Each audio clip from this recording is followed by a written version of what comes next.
Mesdames, Messieurs, bonsoir. Merci de préférer la télévision nationale. Au sommaire de cette édition, renforcement de la sécurité maritime. 67 agents du secteur viennent de boucler une formation grâce à l'appui de la CEDEAO, de l'Union européenne et de la marine portugaise. Ceci pour améliorer la sûreté dans le golfe de Guinée. La fourniture d'eau potable aux populations, une volonté affichée du chef de l'État général Mamadi Doumbouya qui vient de doter Mandiana de forages pour améliorer la capacité de production de la SEG dans le cadre de la fourniture d'eau à la population. Culture, la ville de Kindia abrite les 72 heures de Kaniasoli, une danse traditionnelle de la ville des Agrumes en cours de célébration. La fête a mobilisé des visiteurs venus de tout le pays. C'est tout pour les titres. Une fois encore, bonsoir et bienvenue dans ce journal. Programme Simandou 2040, son Excellence Monsieur le Président de la République, le général Mamadi Doumbouya, a présidé samedi la cérémonie d'inauguration du centre de cardio-diagnostic de Kankan qui porte son nom. Ce centre cardio-diagnostic général Mamadi Doumbouya comprend plusieurs installations de pointe. Reportage Omar Bari. Dans le cadre de la refondation de l'État guinéen, conduite par son Excellence le général Mamadi Doumbouya, président de la République, le secteur de la santé connaît un véritable renouveau. Grâce à une volonté politique affirmée et à des investissements ciblés, des avancées majeures ont été enregistrées depuis le 5 septembre 2021. Il s'agit notamment du développement des infrastructures sanitaires, du rapprochement des services de soins des populations et de l'amélioration de l'accès à des soins de qualité pour tous, conformément au 5e pilier du programme Simandou 2040, santé et bien-être. L'initiative de construction d'hôpitaux régionaux ainsi que la mise en place de centres de diagnostic modernes dans les capitales régionales, telles que celui de Kankan, inauguré ce samedi 7 juin 2025, sous la haute présidence de son Excellence le général Mamadi Doumbouya, illustre parfaitement cette dynamique de transformation en profondeur du secteur de la santé. C'est féliciter le ministre du Travail et de la Fonction publique, Faya François Bourouno.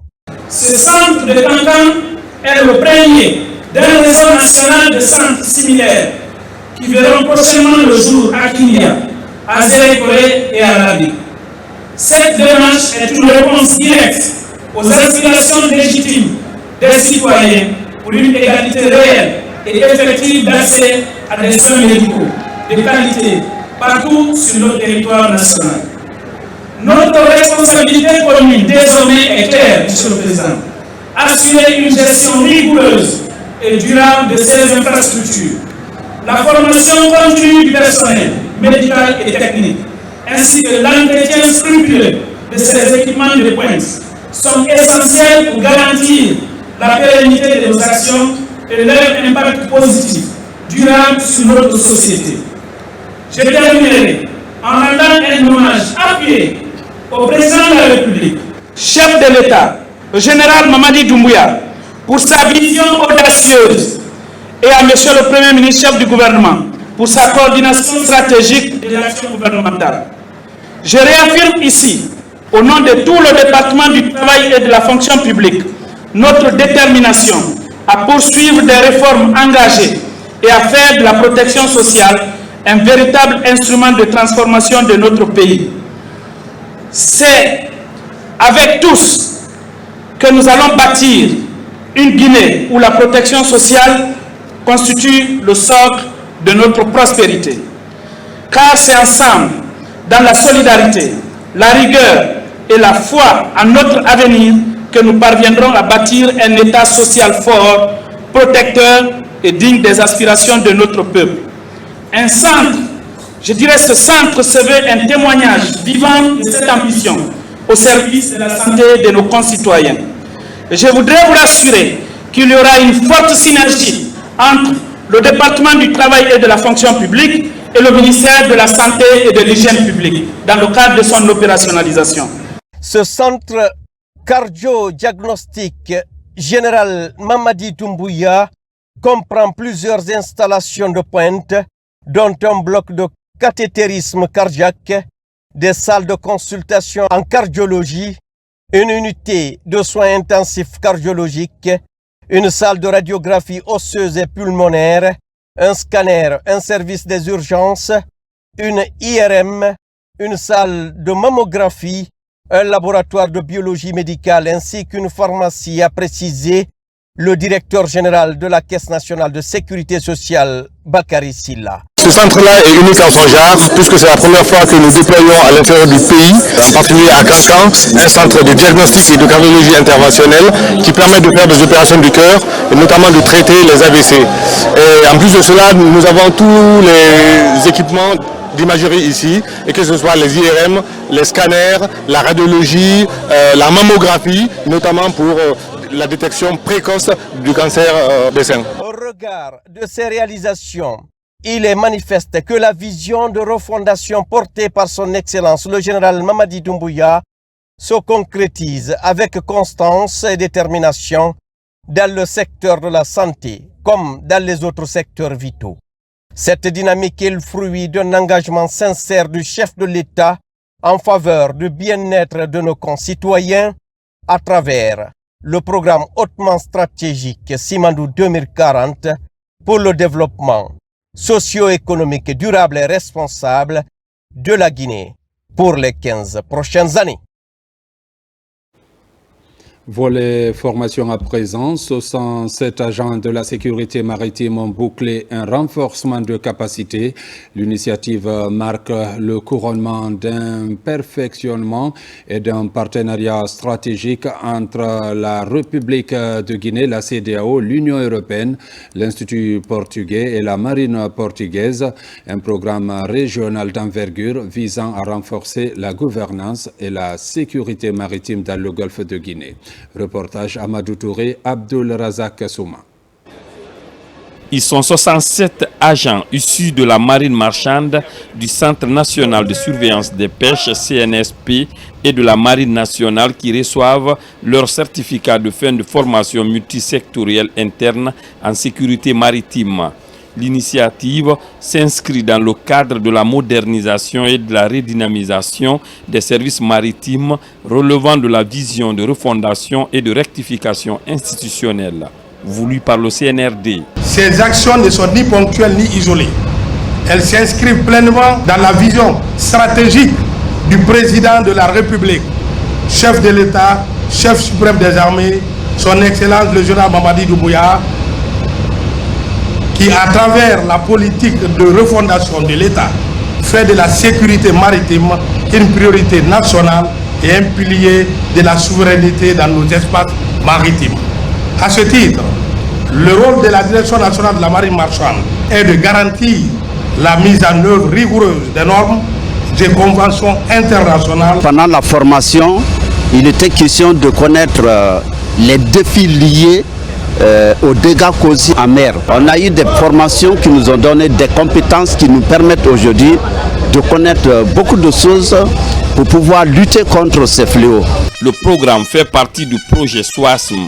Les modules enseignés ont porté sur plusieurs thématiques dont la lutte contre la pollution et la pêche illicite, non déclarée et non réglementée, les techniques VBS et la criminalité maritime. Dans le cadre de l'accord qui lie le gouvernement de la République de Guinée à l'Institut Camões IP, il est prévu la remise de 2 vedettes de surveillance semi-hôtelière à la Guinée à la fin du projet.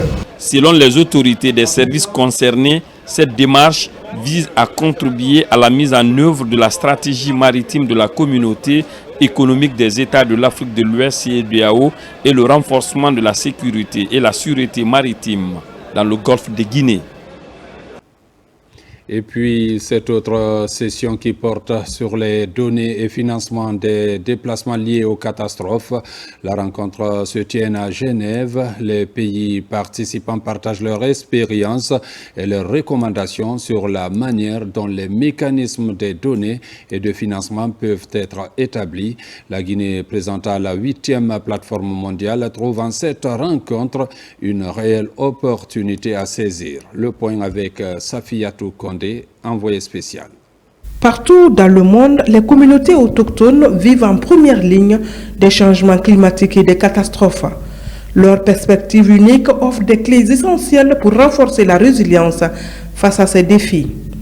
Et lorsque ces communautés sont contraintes de se déplacer dans le contexte d'une catastrophe, cela met non seulement en évidence la gravité des impacts immédiats, mais déclenche également une cascade de conséquences socio-économiques et environnementales à long terme. Depuis notre dernière rencontre, peu de pays ont été épargnés par les catastrophes. J'en ai moi-même fait l'expérience l'an dernier dans ma région natale au sud des Alpes suisses, la Suisse italienne, frappée par des pluies torrentielles et des coulées de boue qui ont emporté une dizaine de vies. À cette session, données et financements pour les déplacements liés aux catastrophes en tant que pertes et dommages, la Guinée est présente. Elle échange avec les partenaires sur les options de meilleures données et le financement des déplacements en tant que pertes et dommages. Cette session aide à soutenir les efforts des gouvernements et des parties prenantes pour accélérer la mise en œuvre du cadre de Sendai d'ici 2030. Il y a des enjeux majeurs que la Guinée a et que ces enjeux devaient être aussi présentés au niveau mondial pour trouver des solutions. Et ces enjeux sont entre autres, par exemple, des écosystèmes. Le pays est aujourd'hui pratiquement afflué par des miniers. Et vous savez que le méga projet Simandou, c'est en Guinée aujourd'hui, et tout le développement aussi est aligné sur ce méga projet. Et ce méga projet aussi ne peut pas laisser passer sans les impacts. Il y a des impacts technologiques, des risques aussi qui peuvent être liés à la réalisation de ce projet. Donc nous sommes là pour apprendre, pour échanger aussi des expériences et avoir des partenaires qui pourraient intervenir dans le cadre de mitigation de certains impacts. Cette séance mettra en évidence le rôle essentiel de l'alerte précoce dans la gestion des pertes et des dommages. Les participants ont discuté de la manière dont les politiques et les mécanismes de financement peuvent mieux tirer parti des actions anticipées pour éviter, minimiser et gérer les pertes et les dommages, y compris les déplacements liés aux catastrophes. Les pays africains qui sont confrontés à la fois à des catastrophes récurrentes, aux effets du changement climatique, à des conflits, à la violence et à tous les déplacements qui sont liés, ont besoin de soutien international. Et vraiment, si je peux avoir une recommandation ou un cri du cœur à la communauté internationale à l'issue de cette conférence, c'est qu'on voit davantage d'engagement, davantage d'investissement, y compris bien sûr financiers, pour aider les pays affectés, notamment en Afrique. Les voix des peuples autochtones trop longtemps marginalisés sont essentielles pour construire un avenir où la résilience n'est pas seulement une réponse aux crises, mais une manière de vivre en harmonie avec notre planète. À Genève, toujours agenda particulièrement chargé pour le ministre du Travail et de la Fonction publique. Faya François Borono a été reçu en audience par le directeur général de l'OIT, avec qui il a été question des appuis que l'institution apporte à la Guinée. Autre rencontre, c'est celle avec la directrice régionale de l'OIT pour l'Afrique et le directeur général du Centre régional africain d'administration du travail. Des échanges fructueux qui consolide la qualité des relations entre la Guinée et ses instances. Envoyé spécial Mamadi Terna Kamisoko. 11e directeur général de l'OIT et premier africain à accéder à ce poste, Gilbert Umbo a au cours de ces 2 dernières années porté une attention particulière à la République de Guinée. En marge de la 113e session de la Conférence internationale du travail, une délégation guinéenne conduite par le ministre du Travail et de la Fonction publique a été reçue par l'ancien Premier ministre du Togo. Au cours de cette rencontre, nous avons échangé sur plusieurs sujets. Premièrement, nous avons partagé avec lui le message du président de la République, chef de l'État, et celui de monsieur le Premier ministre, chef du gouvernement, relatif à la satisfaction du gouvernement guinéen quant à l'appui que nous avons bénéficié durant les 12 derniers mois, l'appui qui nous a permis d'obtenir aujourd'hui une politique nationale de santé et sécurité au travail, une liste nationale des maladies professionnelles, un pacte national de stabilité pour la croissance et la prospérité, une convention collective dans le secteur des mines et carrières, et le programme pays pour la promotion du travail décent. C'est un département qui est vraiment à l'écoute des travailleurs, qui met le dialogue social comme levier pressant pour toute préoccupation des travailleurs et des travailleuses de Guinée. Donc c'est ce qu'on a eu à dire au directeur général de l'OIT, que vraiment nous ficelons un partenariat très appréciable. Poursuivant ces échanges dans les couloirs de l'Organisation internationale du travail, le ministre Bruno a également rencontré la directrice régionale de l'OIT pour l'Afrique, la Rwandaise Fanfan Kairangwa. La Guinée, depuis cette année, a un nouveau programme pays pour le travail décent qui a été adopté et nous pensons que c'est un signe que la Guinée, par rapport à l'agenda du travail décent, est vraiment très concernée et fait beaucoup d'efforts. Le ministre s'est également entretenu avec le directeur général du CRADAT, Centre régional africain d'administration du travail, une institution dirigée par Arsène Armand qui a bénéficié de formations de cadres guinéens comme Lamine Sidimé et Feu Jean-Marie Doré. J'ai beaucoup d'attachement pour ce pays. Et pour moi, l'audience avec M. le ministre, je ressens ça comme un défi parce que nous avons échangé sur les fonctions à pouvoir au niveau du CRADAT. Le ministre m'a rassuré et j'espère que la Guinée répondra présente. Ces différentes rencontres bilatérales témoignent de la volonté manifeste de la Guinée de redynamiser son environnement professionnel et de promouvoir une répartition équitable des richesses nationales.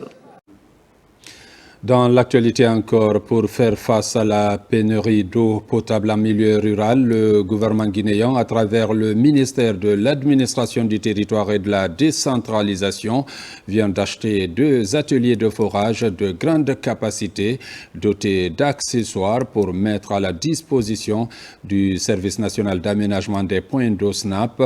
Ces machines vont pallier au déficit d'addiction d'eau potable dans les collectivités. Reportage Amadou Touré, Seydou Bassila.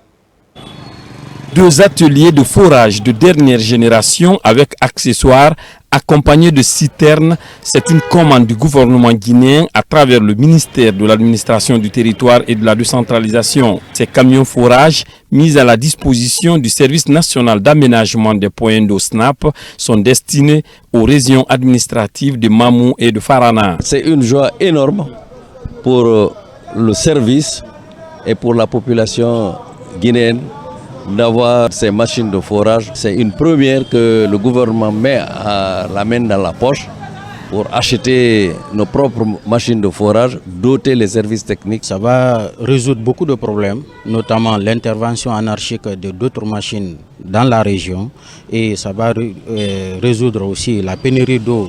L'accès à l'eau potable en zone rurale est aujourd'hui une préoccupation majeure des autorités guinéennes. Remercier le président de la République qui, pour nous, c'est une première en République de Guinée, avoir pensé aux communautés, parce que c'est ça l'essentiel. Et remercier aussi le ministère de l'Administration du territoire et de la décentralisation, et sans oublier aussi le ministère du budget et celui de l'économie et des finances. Selon les responsables du Service national d'aménagement des points d'eau SNAP, ces 2 ateliers pour les régions de Farana et Mamou ne sont que le début d'un programme de mise en place et de renforcement d'équipes régionales du SNAP pour faire face aux problèmes d'eau potable en zone rurale. C'est parti pour le recensement des Guinéens vivant au Sénégal. Beaucoup de nos compatriotes vivent dans ce pays ami. Ils ont décidé de participer massivement à la réussite du PNRAVEC. Les agents recenseurs ont lancé l'opération et l'affluence est grande. Makeme Donzo.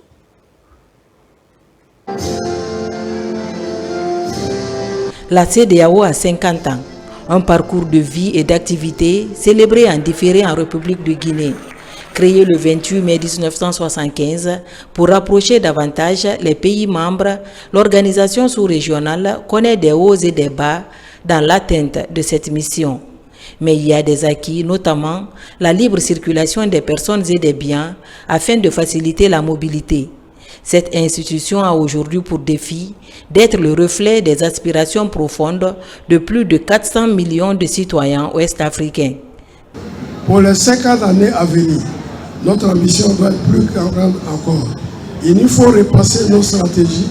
Nous devons réaffirmer notre volonté de bâtir une CEDEAO des peuples où la paix, la prospérité et la justice deviendront des réalités vécues et non des simples idéaux comme le suit la vision 25 ans. Depuis les premières heures de la création de la CEDEAO, la Guinée s'est toujours engagée pour sa bonne marche. Elle accorde surtout la priorité à l'instauration de la paix durable et d'une justice sous-régionale. Au-delà des institutions et des traités, notre organisation commune, vue par ces peuples, citoyens ouest-africains qui donnent vie à cette ambition commune. En cette journée symbolique, je vous invite à raviver notre engagement pour une intégration plus effective, plus inclusive et plus durable. Nous devons continuer à croire en la force de notre unité, monsieur le représentant. Ce n'est qu'ensemble que nous pouvons relever les défis de développement, du changement climatique, de la sécurité et de la jeunesse. Après 5 décennies, la CEDEAO se voit dans un tournant décisif. Réaffirmer ses principes fondamentaux d'intégration et de solidarité pour surmonter les défis actuels. Cette soirée est non seulement culturelle et gastronomique, mais aussi un moment de réflexion sur le chemin qui reste à parcourir. Comme vous venez de le constater, c'était plutôt la célébration des 50 ans de la CEDEAO à travers une rencontre culturelle et gastronomique qui a permis de réfléchir sur l'avenir de cette institution et qui a réuni les représentants des différents pays membres. La place des martyrs de Kindia vient de servir de cadre au lancement des activités de la 6e édition des 72 heures de Kaniasoli, une conception de l'association Kaniadié en synergie avec le ministère de la Culture, du Tourisme et de l'Artisanat. Le but est de promouvoir les vertus de cette danse traditionnelle guinéenne sur la scène internationale. Reportage Mikini Moussa Kamara, Alpha Yassila. La ville de Kindia, capitale des agrumes, mais aussi capitale du folklore du littoral guinéen, la Basse-Guinée. Parmi les danses traditionnelles, la danse soli ou la danse des garçons intrépides est forte. Elle est dansée jadis au clair de lune dans un espace public, au vu et au su de tous les spectateurs. La ronde des garçons est émaillée par des tacles de jambes qui éliminent un à un les concurrents au titre du plus fort du village. Depuis 6 années successives, les filles et fils de Kindia réunis en association organisent le festival de danse 72 heures de danse soli ici à la place publique. Kaniasoli, c'est la danse, c'est la culture, c'est les traditions, mais tout cela, le maître mot en fait, c'est la solidarité. C'est montrer que ce pays, la Guinée, est riche de sa diversité et que l'identité culturelle de notre pays est sans précédent. C'est un patrimoine historique, mondial même, je pourrais dire. Un peuple qui ignore sa culture est voué naturellement à l'échec. C'est ça la culture. À l'image des grands festivals qui renaissent sur le plan national. Mais le Kaniasoli va avoir bientôt un siècle d'existence, pour ceux qui connaissent. Alors, que les nouvelles autorités en face aujourd'hui, un de leurs chevals de bataille, je ne peux que m'en réjouir. Au lendemain de la fête de l'Aïd el-Kébir, les Kindiakas se retrouvent à nouveau pour échanger, danser et communier dans la joie à la belle étoile, comme le veut la tradition. Avec la refondation du général Maurice Doumbouya, alors on est en train de revenir sur nos pas. Parce que la culture prospérer, vivre à travers les mœurs et les coutumes de son pays, alors cela va mieux intégrer les fils du pays à être ensemble, défendre les intérêts du pays dans la joie, dans la jouissance et dans tout. J'ai dit à tout le monde qu'on n'est pas là pour danser. Si c'était pour danser, chacun allait aller dans une boîte ou rester chez lui. On est là pour l'union, pour magnifier notre culture et montrer notre identité. Comme je l'ai dit tantôt, un peuple qui ignore ses coutumes et sa culture, c'est un peuple qui s'égare. Ce soir, Kaniasoli va déclarer sa célébration face à face. Mesdames, Messieurs, c'est la fin de cette édition. Merci de l'avoir suivi et bonne suite de programmes sur la télévision nationale.